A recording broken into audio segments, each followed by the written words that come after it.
Aabot sa 25 billion pesos ang halaga ng nakumpiskang vape ngayong gabi sa Parañaque. Ang ni-raid na tindahan malapit lang sa isang eskwelahan. Nasa frontline ng balitang yan si Elaine Fulgencio.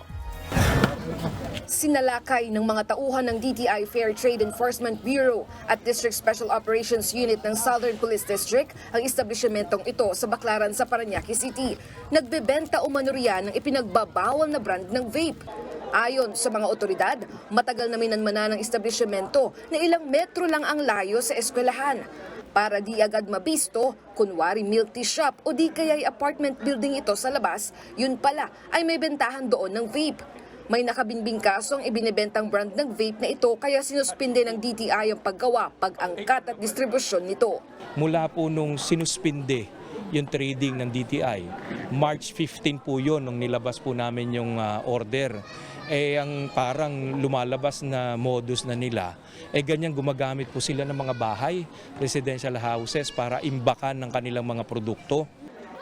Nilabag din kasi nito ang paggamit ng flavor descriptor para makahikayat ng mga menor de edad. Aabot sa 452 na kahon ng vape ang nakumpiska na nagkakahalaga ng 24.86 million pesos. Base sa investigasyon, dalawang mag-asawang Chinese ang may-ari ng establishmento. Wala rin daw permit ang naturang milk tea shop.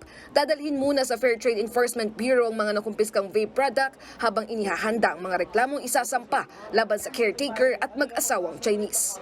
Nagbabalita mula sa frontline, Elaine Fulgencio, News 5. Mga kapatid, may Los Baños po. Huwag magpahuli sa mga balita at impormasyong dapat ninyong malaman. Para sa mas malawak na balitaan at diskusyon, mag-follow at mag-subscribe sa social media pages ng News 5.